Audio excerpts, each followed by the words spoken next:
മഴതോരും മുൻപേ സീരിയലിന്റെ ഇനി വരാൻ പോകുന്ന നല്ല സൂപ്പർ ത്രില്ലിംഗ് എപ്പിസോഡ് റിവ്യൂ ആണ് പറയുന്നത്. കമലയുടെ അടുത്തേക്ക് പെട്ടുപോയ ഭവിതയും രോഹിത്തും ഒടുവിൽ അച്ഛന്റെ കാൽക്കീഴിൽ തന്നെ തിരിച്ച് കടപ്പാട്ടൂർ വീട്ടിലേക്ക് തന്നെ മടങ്ങുന്ന ഒരു അടിപൊളി എപ്പിസോഡാട്ടോ. ശിവശങ്കരും കമലയും കൂടി ഇവരെ കൊല്ലപ്പള്ളിയിലേക്ക് കൊണ്ടുപോകുമ്പോൾ തന്നെ കമലങ്ങൾക്ക് മനസ്സിൽ അതൊട്ടും തന്നെ താല്പര്യമില്ലായിരുന്നു. അവിടെ ചെന്നതോടുകൂടി തന്നെ കാര്യങ്ങളൊക്കെ മാറി മറിഞ്ഞു. ഒരു ദിവസം രാവിലെ എഴുന്നേറ്റ് വന്ന ഭവിത കമലയോട് ആജ്ഞാപിക്കുന്ന സ്വരത്തിൽ പറയാണ്, ആന്റി, എനിക്കൊരു ചായ വേണം, അത് ഹാളിലേക്ക് കൊണ്ടുവന്നാൽ മതി. ഇത് കേട്ടതും കമലക്ക് ഭയങ്കര ദേഷ്യം വന്നു. നാശം പിടിച്ചത്, ഇതിനിങ്ങോട്ടേക്ക് കൊണ്ടുവരേണ്ടിയില്ലായിരുന്നു. ഇപ്പൊ എനിക്ക് പണിയായി. ഇപ്പൊ എനിക്ക് പണിയായല്ലോ. ശിവേട്ടന്റെ ഓരോരോ തീരുമാനങ്ങളെന്നും പറഞ്ഞ് കമല അടുക്കളയിലേക്ക് നിൽക്കുമ്പോഴാണ് ശിവശങ്കരൻ അങ്ങോട്ടേക്ക് വരുന്നത്. എടി കമലെ, എനിക്കൊരു ചായ വേണം, കൂടെ രാജീവനും കൂടി എടുത്തോ എന്ന് ശിവശങ്കരൻ പറയുമ്പോൾ കമല പൊട്ടിത്തെറിക്കാണ്. ദാ ശിവേട്ട, ഞാൻ ഇവിടുത്തെ വേലക്കാരിയൊന്നല്ല. എത്രയും പെട്ടെന്ന് തന്നെ ഇവറ്റകളെ ഇവിടെ നിന്നും തിരിച്ച് അവരുടെ വീട്ടിലേക്ക് തന്നെ കൊണ്ടുപോയി വിടണം. എനിക്കൊന്നും വയ്യ ഇവരെ നോക്കാനെന്ന് കമല തീർത്തും പറഞ്ഞു. വൈദ്യ ഹോസ്പിറ്റലിലായത് കൊണ്ട് തന്നെ അവരെ നോക്കാൻ നമ്മളല്ലാതെ വേറെ ആരാ ഉള്ളത്? അവരുടെ അസുഖം മാറുന്നതുവരെ അവരിവിടെ തന്നെ നിൽക്കട്ടെ എന്ന് ശിവശങ്കരൻ കടുപ്പിച്ചു പറഞ്ഞു. എന്നിട്ട് ദേഷ്യപ്പെട്ട് അവിടെ നിന്നും പോവാണ്. ഇത് കേട്ട കമല, മര്യാദക്ക് പോയില്ലെങ്കിൽ നിങ്ങളെ എങ്ങനെ കെട്ടുകെട്ടിക്കണമെന്ന് എനിക്കറിയാമെന്നിങ്ങനെ മനസ്സിൽ കരുതി നിൽക്കും. കമല നേരെ ചായയുമായി ഹാളിലേക്ക് ചെല്ലാണ്. അവിടെ ഭവിതയും ഉണ്ടായിരുന്നു. ആന്റി, എനിക്ക് ചായ ഇല്ലേ എന്ന് ഭവിത ചോദിക്കുമ്പോൾ, മോളെ, ചായപ്പൊടിയൊക്കെ പഞ്ചസാരയും ഒക്കെ എല്ലാം തന്നെ അടുക്കളയിലുണ്ട്, നിനക്ക് വേണമെങ്കിൽ നീ തന്നെ ഉണ്ടാക്കി കുടിച്ചോ എന്ന് കമല മറുപടി നൽകി. ശിവശങ്കരൻ ഇതിനെ എതിർക്കുമ്പോൾ, അവളൊരു പെൺകുട്ടിയല്ലേ ശിവേട്ട, ഇതൊക്കെ പഠിക്കേണ്ടേ എന്ന് വിചാരിച്ചാണ് ഞാൻ ചെയ്യാതിരിക്കുന്നത് എന്ന് പറയും. വൈദ്യ ഇവരെ വഷളാക്കി വെച്ചിരിക്കുകയാണ്, അതുകൊണ്ട് ഞാൻ ഇവരെല്ലാം ഒരു പാഠം പഠിപ്പിച്ചിട്ടേ വിടൂ എന്ന് കമല ഉറപ്പിച്ചു പറഞ്ഞു. ഇത് കേട്ട ഭവിതയ്ക്ക് അവിടെ അലീന ഉണ്ടായിരുന്നുവെങ്കിൽ അവളെ പൊന്നുപോലെ നോക്കുമായിരുന്നു എന്ന് അപ്പോഴാണ് ഓർമ്മ വന്നത്. ചായ കിട്ടാത്ത സങ്കടത്തിൽ അവൾ അകത്തേക്ക് പോയി. അങ്ങനെ പോയാൽ ഭവിതയും രോഹിത്തും ബാലചന്ദ്രനോട് മാപ്പ് പറഞ്ഞ് അങ്ങോട്ടേക്ക് തന്നെ പോകുമെന്ന് അപ്പോൾ ശിവശങ്കരൻ നാണം കെടുമെന്ന് രാജീവ് അവിടെ ഓർമ്മിപ്പിക്കുന്നുണ്ട്. ഇതേ സമയം ബാലചന്ദ്രൻ അലീനയെ ഫോണിൽ വിളിച്ച് വിവരങ്ങളെല്ലാം തിരക്കി. ഭവിതയോ രോഹിതോ വിളിച്ചോ എന്ന് അലീന ചോദിക്കുമ്പോൾ അവർ വിളിച്ചിട്ടില്ലെന്നും 2 ദിവസത്തിനുള്ളിൽ തന്നെ കമല അവരെ മടുപ്പിച്ചിട്ട് അവിടെ നിന്നും ഇറങ്ങിപ്പോയുമെന്ന് അച്ഛനറിയാം. അവർ പോകുമ്പോൾ അച്ഛൻ തടയാതിരുന്നത് അതുകൊണ്ടാണെന്നും ബാലചന്ദ്രൻ പറഞ്ഞു. അലീന കാരണമാണ് ഇങ്ങനെയൊക്കെ സംഭവിച്ചത് എന്ന് അവൾ സങ്കടപ്പെടുമ്പോൾ, നീ വന്നതുകൊണ്ടാണ് എനിക്ക് ഈ ഗതി വന്നത് എന്ന് നീ ഇനിയും വീണ്ടും പറഞ്ഞു കഴിഞ്ഞാൽ ഞാൻ നിന്നെ അടിക്കുമെന്ന് ബാലചന്ദ്രൻ സ്നേഹപൂർവ്വം തന്നെ അവളെ ശാസിക്കുന്നു. പിന്നീട് രാത്രിയിൽ രോഹിത്തും ഹരിയും പുറത്തേക്ക് പോയി. തിരിച്ചു വരുമ്പോൾ ഹരിക്കുള്ള ഭക്ഷണം കമല എടുത്തു വെക്കുന്നു. രോഹിത്തിന് ചോറുണ്ട്, പക്ഷേ കറിയില്ല. രാവിലെ മുതൽ എനിക്ക് വയ്യ എന്ന് കമല കള്ളം പറഞ്ഞു. രോഹിത്ത് പട്ടിണി കിടക്കാണോ എന്ന് ഹരി ചോദിച്ചപ്പോൾ ഭവിതയെ കൊണ്ട് നമുക്കിനി മീൻകറി ഉണ്ടാക്കിപ്പിക്കാമെന്നും പറഞ്ഞ് കമല ഭവിതയെ വിളിച്ചു. മീൻ വെട്ടാൻ അറിയില്ലെന്ന് ഭവിത പറഞ്ഞിട്ടും നിർബന്ധിച്ച് അവളെ കൊണ്ട് മീൻ ക്ലീൻ ചെയ്യിപ്പിക്കുന്നു. മനം പുരട്ടൽ വന്നിട്ടും ഗതികേട് കൊണ്ട് തന്നെ അവൾക്കതെല്ലാം തന്നെ ചെയ്യേണ്ടി വന്നു. ഇത് കണ്ട് ശിവശങ്കരൻ വരുമ്പോൾ എനിക്ക് വയ്യാത്തത് കൊണ്ട് അവൾ സഹായിക്കാണെന്ന് കമല കള്ളം പറയാണ്.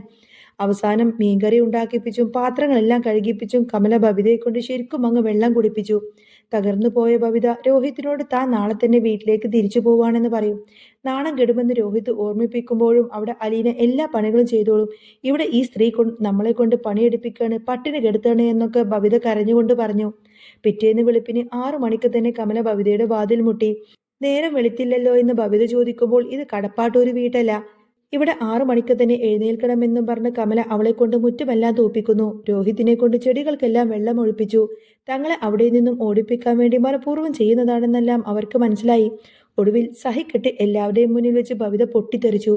ആന്റി, ഞങ്ങൾ നിങ്ങളുടെ വേലക്കാരിയൊന്നല്ല, നിങ്ങൾക്ക് പണിക്കാളെ വേണമെങ്കിൽ സ്വന്തം മക്കളെ കൊണ്ട് ചെയ്യിപ്പിച്ചോ എന്ന് അവൾ ആക്രോശിച്ചു. കമല തങ്ങളെ കൊണ്ട് ചെയ്യിപ്പിച്ച എല്ലാ കഷ്ടപ്പാടുകളും അവൾ ശിവശങ്കറിനോട് തുറന്നു പറഞ്ഞു. രോഹിതേട്ടാ, നമുക്കിനി ഇവിടെ നിൽക്കണ്ട, നമുക്ക് പോവാം, ഈ പെണ്ണും പിള്ളയേക്കാൾ എത്രയോ ഭേദമാണ് അലീന എന്ന് പറഞ്ഞ് അവർ അവിടെ നിന്നും ഇറങ്ങാൻ ഭാവിക്കുന്നു. ദേഷ്യം വന്നുകൊണ്ടൊരു കമലയെ ശിവശങ്കർ അടിക്കുന്നുണ്ട്. നിന്റെ സ്വഭാവം കാരണം എനിക്ക് ബാലചന്ദ്രന്റെ മുന്നിൽ തല കുനിക്കേണ്ടി വന്നു എന്ന് അദ്ദേഹം പരിതപിക്കുന്നു.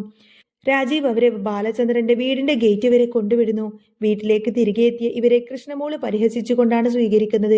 ബാലചന്ദ്രൻ കാര്യങ്ങളൊക്കെ തിരക്കുമ്പോൾ ബബിത കരഞ്ഞുകൊണ്ട് തന്നെ എല്ലാം തുറന്നു പറഞ്ഞു. അവരുടെയൊക്കെ തനി സ്വരൂപം ഇപ്പോൾ മനസ്സിലായില്ലേ എന്ന് ബാലചന്ദ്രൻ ചോദിക്കുമ്പോൾ രോഹിത്തും ബബിതയും നാണം കെട്ട് തല താഴ്ത്തി നിന്നു. അലീന ദേഷ്യത്തോടെ നോക്കുന്നുണ്ടെങ്കിലും അവർ അവിടെ നിന്ന് നേരെ റൂമിലേക്ക് പോയി. ഇങ്ങനെ കമലയുടെ കയ്യിൽ നിന്ന് നല്ല പണി കിട്ടിയിട്ടാണ് ബബിതയും രോഹിത്തും തിരികെ അച്ഛൻ്റെ അടുത്തേക്ക് തിരികെ എത്തിയിരിക്കുന്നത്. രോഹിത്തും ഭവിതയും തിരികെ വീട്ടിലേക്ക് എത്തിയതോടുകൂടി തന്നെ കടപ്പാട്ടൂർ വീട് വീണ്ടും സജീവമായി. എങ്കിലും അന്തരീക്ഷം പഴയതുപോലെയൊന്നും ആയിരുന്നില്ല. ആ വീട്ടിലെ ഓരോ ചുവരിലും തങ്ങൾ കാണിച്ച നന്ദികേടിന്റെ നിഴലുകളുണ്ടെന്ന് അവർക്ക് ഓരോ നിമിഷവും തോന്നി തുടങ്ങി. കമലമ്മയുടെ അടുക്കളയിൽ പാത്രം കഴുകിയും മുറ്റം തൂത്തും തഴമ്പിച്ച കൈകൾ നോക്കി ഭവിത പലപ്പോഴും കിടപ്പുറമുകളിൽ തനിച്ചിരുന്ന് കരഞ്ഞിരുന്നു. പിറ്റേന്ന് രാവിലെ പതിവ് പോലെ തന്നെ ചായയുമായി അലീന ഭവിതയുടെ റൂമിലേക്ക് എത്തി. പഴയ അഹങ്കാരത്തോടെ ചായ തട്ടിമാറ്റാനോ പരിഹസിക്കാനോ ഭവിതക്ക് അന്നേരം കഴിഞ്ഞില്ല. അലീനയുടെ മുഖത്ത് നോക്കാൻ പോലും കഴിയാതെ അവൾ തല താഴ്ത്തി നിന്നു. ഭവിതേ, നീ ഇത് കുടിക്ക്. നീ എവിടെ അനുഭവിച്ചതൊന്നും ഓർത്ത് സങ്കടപ്പെടേണ്ട. നമുക്ക് മനുഷ്യ സഹജമായ തെറ്റുകൾ പറ്റും. അലീനയുടെ ആ വാക്കുകൾ ഭവിതയുടെ ഉള്ളിൽ ഒരു കനലായി എരിഞ്ഞിരുന്നു. തന്നെ ഇത്രയും കാലം ഉപദ്രവിച്ചവളോട് അലീന കാണിക്കുന്ന ഈ കരുണയാണ് ഏറ്റവും വലിയ ശിക്ഷയെന്ന് അവൾക്ക് തോന്നി. ഇതേ സമയം താഴെ ഹാളിൽ രോഹിത്തും ബാലചന്ദ്രനും തമ്മിൽ ഒരു സംസാരം നടക്കുകയായിരുന്നു. അച്ഛാ, ഞാൻ ചെയ്തതിനൊന്നും മാപ്പില്ലെന്ന് എനിക്കറിയാം. അങ്കിളിന്റെ വാക്ക് കേട്ട് അച്ഛനെ ഞാൻ തള്ളിപ്പറഞ്ഞ ഞാൻ. രോഹിത്തിന്റെ വാക്കുകൾ പൂർത്തിയാക്കാൻ ബാലചന്ദ്രൻ സമ്മതിച്ചില്ല. മോനെ, വീണത് ഒരു വിദ്യയാക്കി മാറ്റുക. കമലയുടെയും ശിവശങ്കറിന്റെയും മുഖംമൂടി അഴിഞ്ഞു വീണത് നന്നായി. ഇനി ഈ വീട്ടിൽ അലീനക്ക് അർഹമായ സ്ഥാനം കൊണ്ട് തന്നെ നമുക്ക് മുന്നോട്ട് പോകണം. ബാലചന്ദ്രന്റെ ആ ഒരു തീരുമാനം രോഹിത്തിന് പുതിയൊരു പാഠമായിരുന്നു. എന്നാൽ അലീനയെ അപ്പോഴും അംഗീകരിക്കാൻ രോഹിത്തിന്റെ ഉള്ളിൽ ദേഷ്യം പൂർണ്ണമായും മാറിയിരുന്നില്ല. റൂമിൽ വന്ന അലീനയോട് അവൻ വല്ലാതെ തട്ടിക്കയറി. നീ കാരണം ജയിച്ചു നിൽക്കുന്നത് അച്ഛനാണ്. ഞങ്ങൾ തോറ്റുപോയതിൽ നിനക്ക് സന്തോഷമുണ്ടല്ലേ എന്ന് രോഹിത് ചോദിക്കുമ്പോൾ അലീന ഒന്നും മിണ്ടാതെ അവിടെ നിന്നും ഇറങ്ങി പോകുന്നു.